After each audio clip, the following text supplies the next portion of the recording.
Hey, what's up, y'all? It's your girl Isha, and today I'm back with my first video for 2019.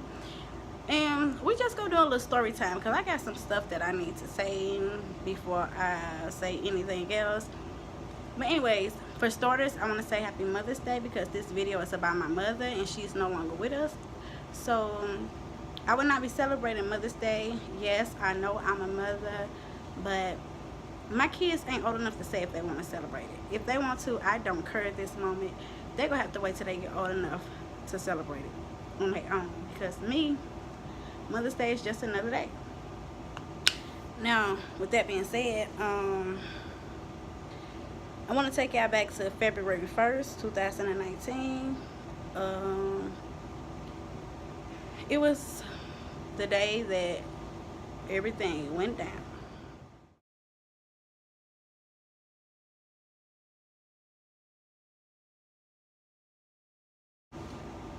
Now, I know a lot of people don't know, but me and my mother stayed together, and my mother stayed with me. How it go. And this particular day, she was in her room all day. She been sleeping all day. It wasn't nothing out of the normal because she sleep a lot because she's a night owl.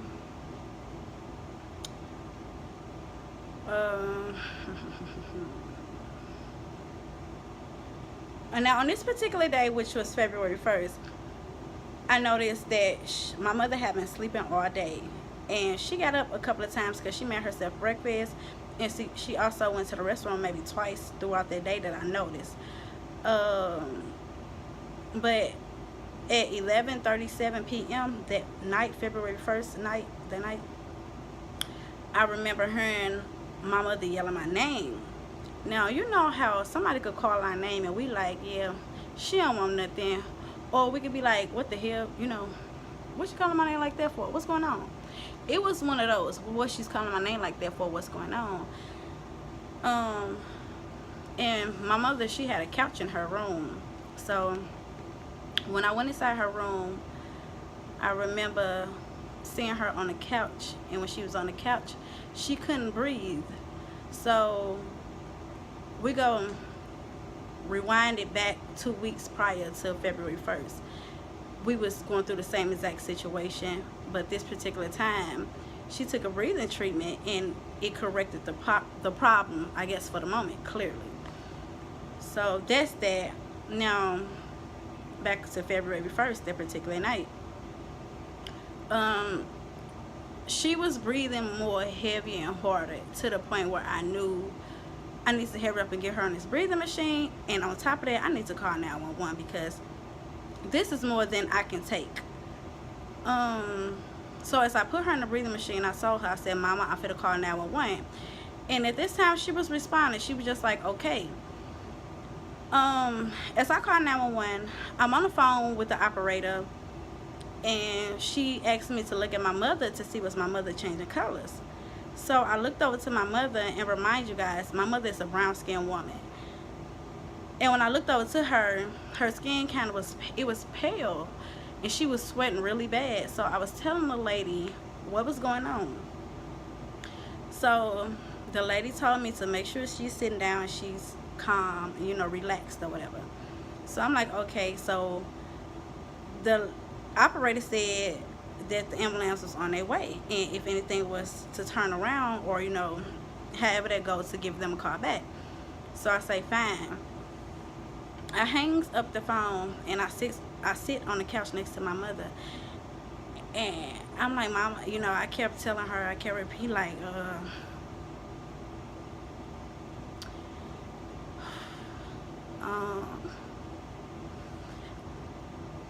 I was just telling her like, Mama, they coming, the ambulance on their way.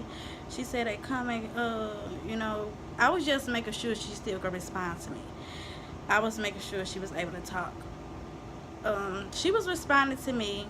It was hard for her to respond. So in between that time, it got to the point where she couldn't respond. She could just move her head, like, when I talked to her, she was letting me know she was still there by moving her head. Now, going through a situation like that, it seemed like help take forever to come. And I'm not even being dramatic. It maybe took them maybe 5 to 10 minutes to get to us after I got off the phone with the operator.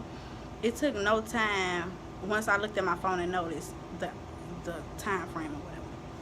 So as I sit on the couch with her, I saw the lights flashing. Now I go in my kids' room to make sure they good, they down, because I'm finna let the ambulance in. So after I leave my kids' room, I go to the front door and I open it, you know, so they could come in. And as I open the door, I go back to my mother's room to make sure she good. Now, I go back to her room, and as I'm getting to her doorway,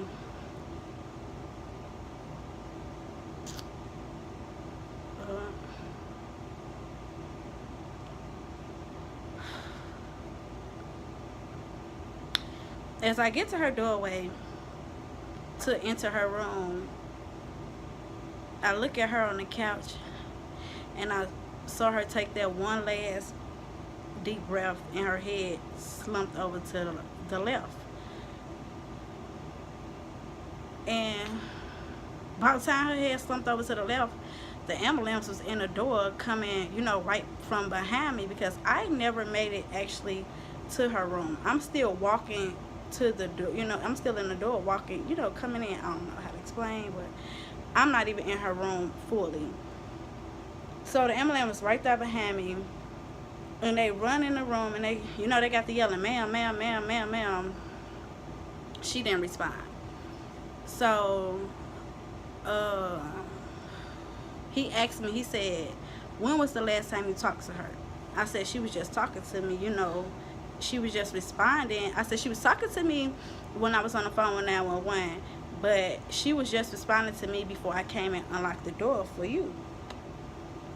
So he said, well, that makes sense why she have a pulse and not a heartbeat.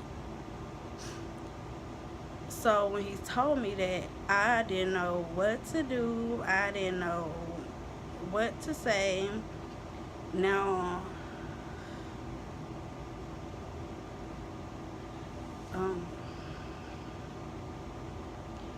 yeah, my mind went blank. When he told me that, my mind went blank. It just went blank all over again.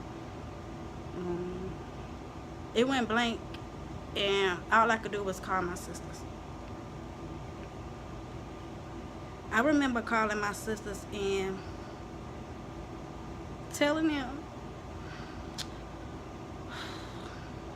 to help me, because I remember calling them, telling them to help me because something was going on with our mother. And once you get a phone call like that, you want to know what's wrong, what's going on. So I remember turning the camera around to my sisters, because at this time we video chatting, because I already called them, then I hung up the phone because all I could do was scream, help me. And they asked me what was going on, and I told them something wrong with mama. And I remember hanging up the phone because I had to go check on my kids.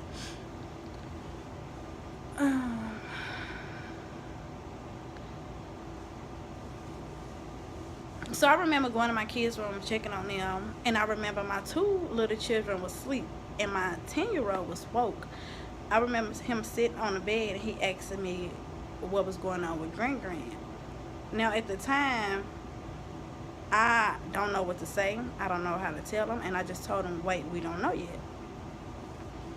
So after I left out of their room, I remember video chatting my sisters, and you know, I was just still telling them to come help me. Something not going on, something not right with mama. They doing CPR on her, because after she wasn't responding to them, they told me to get out the room, and you know, that's when I went to go check on my kids. They, you know, so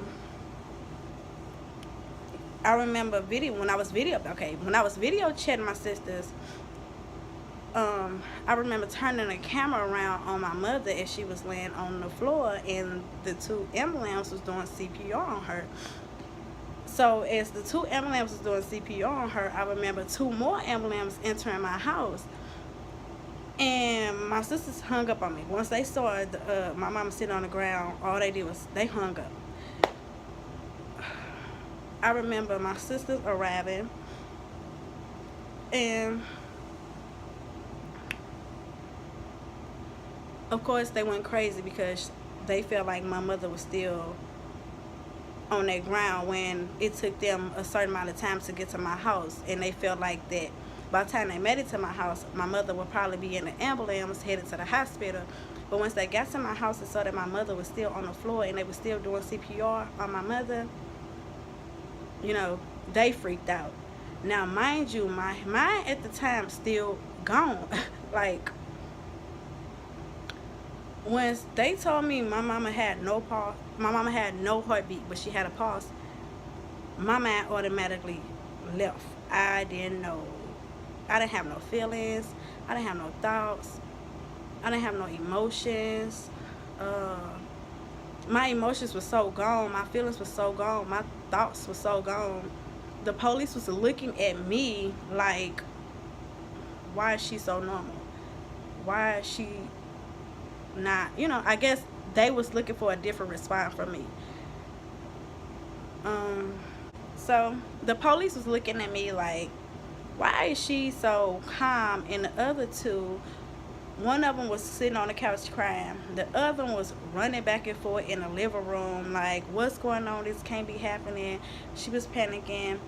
And I was just really calm. I remember being real calm because I don't know why. I don't know. I just know I was trying to do the best I can.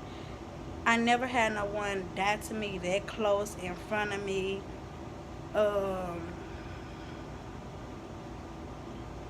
I never dealt with that type of situation, so I didn't know what to feel with that situation. We still didn't get a confirmation that my mother was dead at this time.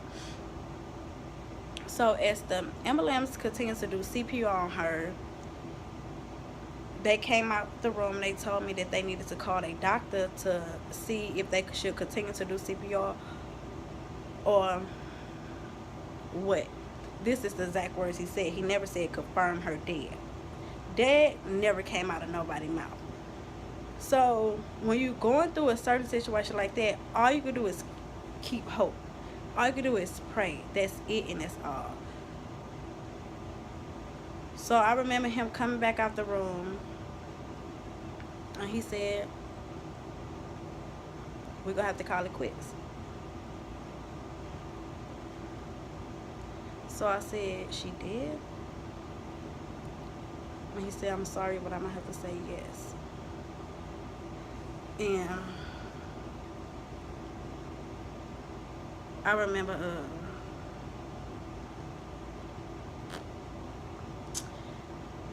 remember me relaying the message to my sisters.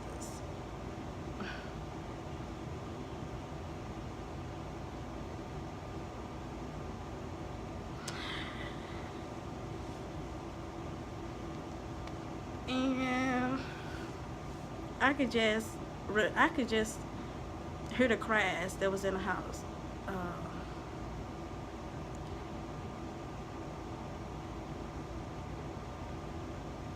I remember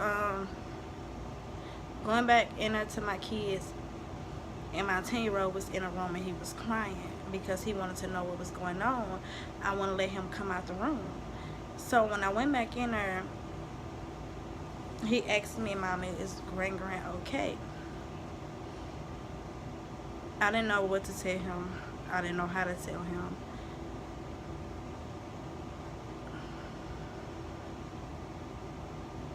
So I brought him out the room, and I remember my sisters telling him. I remember seeing him break down. It was my son and my two sisters in the living room hugging each other, and they was just crying. And I couldn't comfort nobody. I couldn't comfort myself. I was more stuck on a moment of us being on that couch.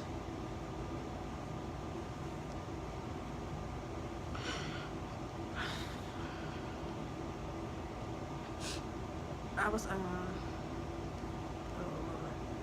I was more stuck on the moment.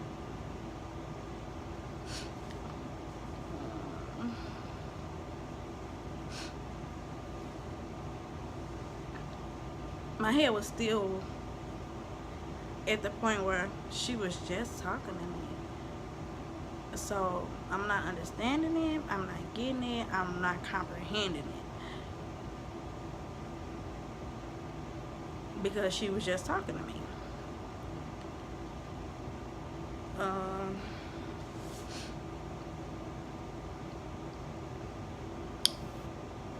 I remember a lot of people started to show up, and all I wanted to do was stir in my mama.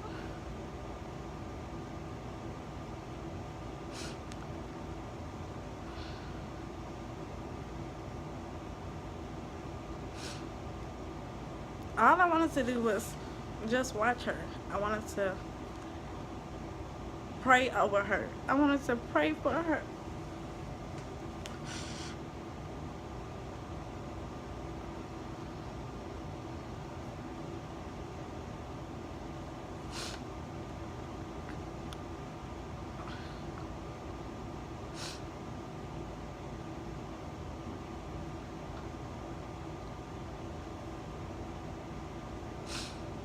Sorry, bear with me.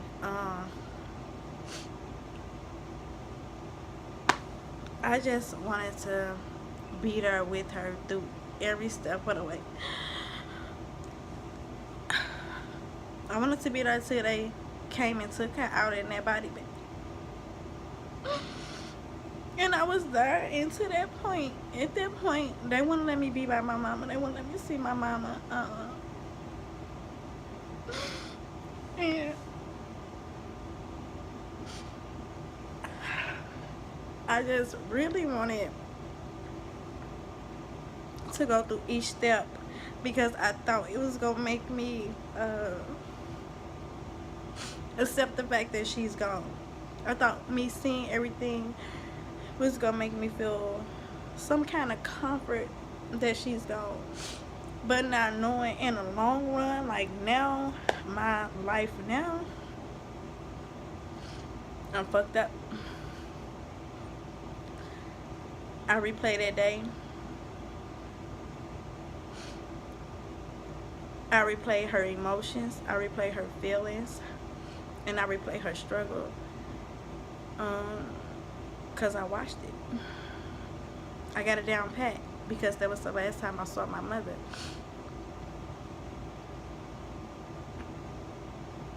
Yeah. The person now, me, I'm closed. You cannot get through. You can't see me. You can't be near me. I don't want to be bothered because I know I would explode. When a person got so much that they're dealing with, don't do it. You don't know their breaking point. You don't know nothing. And with me, I don't know how I would react to a situation. It could be a small situation. So right now, all I'm doing is trying to build my self back up. When I say I gotta build myself all the way back up, losing a mother, and as close as I was with my mother, I don't think it's no coming back from it. I don't think it's no living the life I used to live. My mama not here no more. So that life that I had when I had a mother, I will no longer have that. I have to learn how to be a new woman.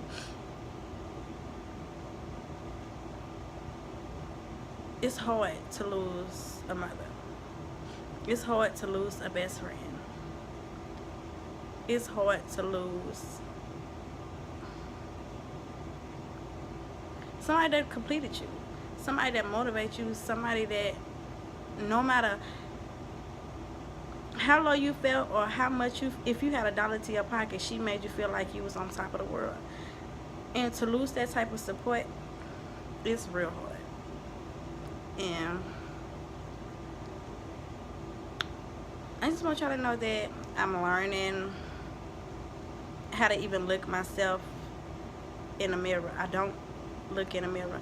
I'm just recently started to look in a mirror because I know the pain that's within these eyes. And it's hard. It's hard.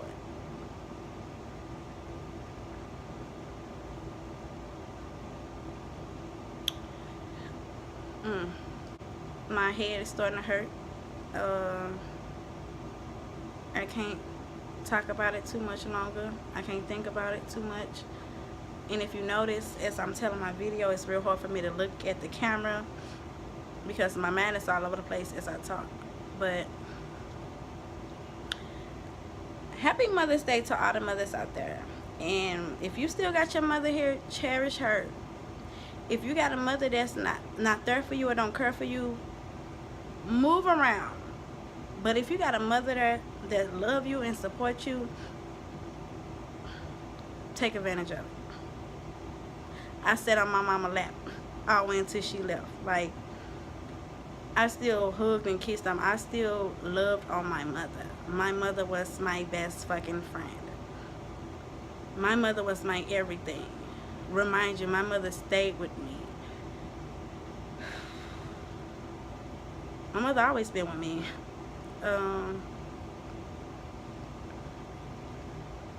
So when you don't have that no more,